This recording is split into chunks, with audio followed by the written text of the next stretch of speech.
धनगर होता धनगर.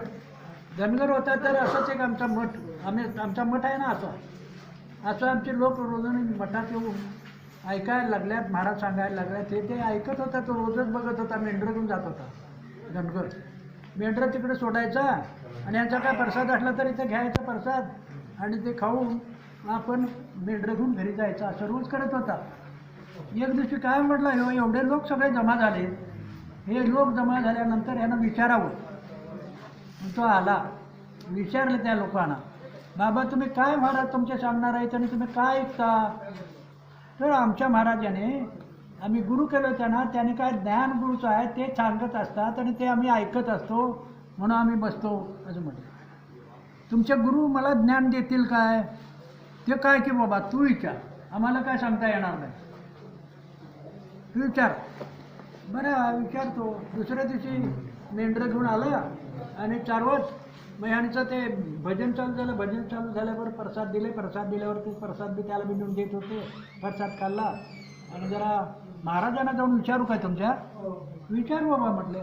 महाराज ह्या लोकांनी काय दिलंय तुम्ही? ह्या लोकांना ज्ञान दिले. ज्ञान. मला ज्ञान देता काय? देतो की बाबा, ज्ञान द्यायलाच बसलो म्हटले ते. मग ज्ञान द्यायलाच बसलंय, मग मला द्या, ज्ञान द्या, पण ज्ञान दिलं तर वट्यात द्या असं म्हटलं. आता ते हातात देतात ते प्रसाद, हे वट्यात मागायला लागलं. धनगर तो धनगर, वट्यात मला ज्ञान द्या. बरं आहे देतो म्हटले. एकटा उठला त्यांच्यातला ज्ञानी एक शीज, त्यानं जाऊन एक दगड कुळकुळी घेऊन आला. महाराज हे घ्या आणि हेच म्हणून द्या त्याला. धनगर मानतोय तो असं म्हटले. धनगराला मग ते बोलवले जवळ, हे घे बाबा, हेच ज्ञान आहे, याला ज्ञान म्हणतात. होय. आणि ह्यानं ते मंत्र काय सांगितलं ते मला सांगा ना. आव जाव एवढं म्हणत जा, दुसरं काही नाही. होय म्हणतो. आव जाव, आव जाव. घेऊन गेला तो. निंबाच्या झाडाच्या मुळात एक दगड तो ठेवला आणि आव आणि जाव. मी सकाळी भाकरी आणली का नाही त्याला जर तुकडा ठेवायचा. आव म्हटलं कुठं गेलायस तिथला आणि भाकरी खाव आणि मग जाव. हे रोजने त्याचा नियम चालू झाला. मी एक निष्ठेने करत होता तो, एक निष्ठेने करत होता असं. मग ते महाराज सांगता सांगता काय झालं, आता मला महाराज मानतात. महाराज मानतात तर महाराजांनी काय तर जाऊन आपलं एक गोष्ट विचारावं आणि सत्य काय असेल ते महाराज सांगणार आहेत म्हणतात, त्याच्याप्रमाणे वागावं. सगळ्या लोकांना वाटतं ना. ते एक बादशाह होता मुसलमानचा. तो म्हटला तुमचे महाराज चांगलं सांगतात, सांगितलेलं खरं होतंय? खरं होतंय बाबा, आम्ही तर जाऊन बघितलंय पण खरं होतंय, ते काय सांगतील ते खरं होतंय असं म्हटले. पाणी आहे का गरम? थंड झाली हे गरम आहे. गरम आहे द्या जरा. टाळा सुकाय काय झालं आज? जागरण झाली.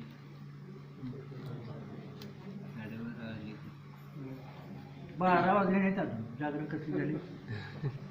12:30 होऊ दे, ते घड्याळात वाजतं. मग आव जाव म्हणायला लागला.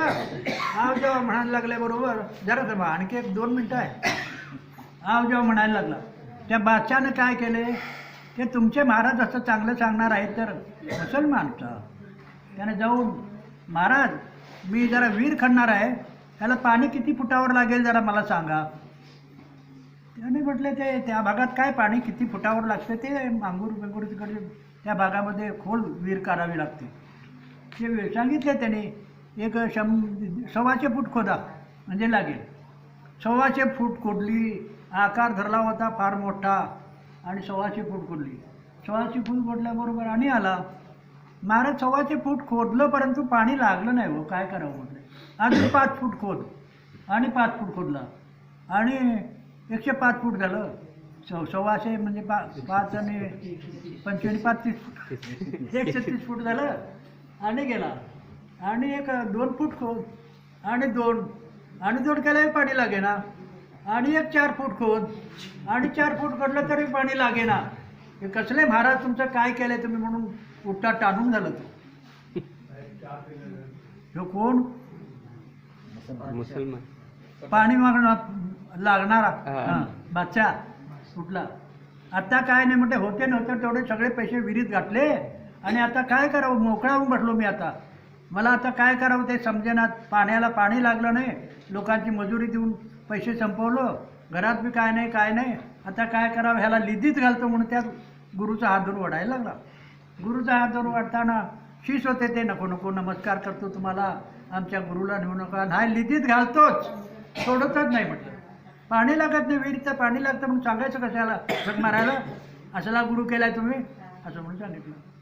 मग धरला त्याच्या हाताला, किती खोद केलं ते जरा बघ आहे, आणि पाणी लागलं नाही त्याचं काय करावं ते सांग, नाही तर ते लिदेत घालतो तुला म्हणून त्याचा हात धरून घेऊन चालला तो. दोन्ही बाजूने शेज, काय करणार, रडत जाणार.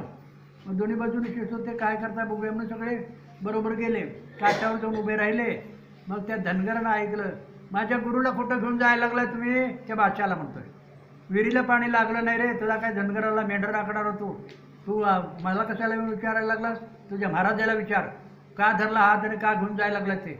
हो असं होय, काय झालं बाबा, काय झालं, कशा करता आमच्या गुरुला घेऊन जायला लागलाय, लिदेत घालतो म्हणायला लागला तो, विहिरीच्या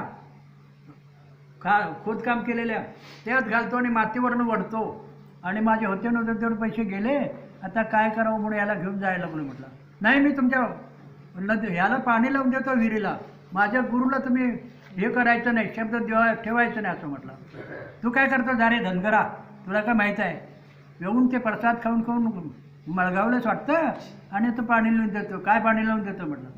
गेला बघा त्या लिंबाच्या झाडाकडे, तो दगड घेतला आणि पळत गेला, ते 5 पायऱ्या उतरला, तिथं दगड ठेवल्याबरोबर जा म्हटला कुठं आहे तिथे, आणि पाणी घेऊन आव म्हटला.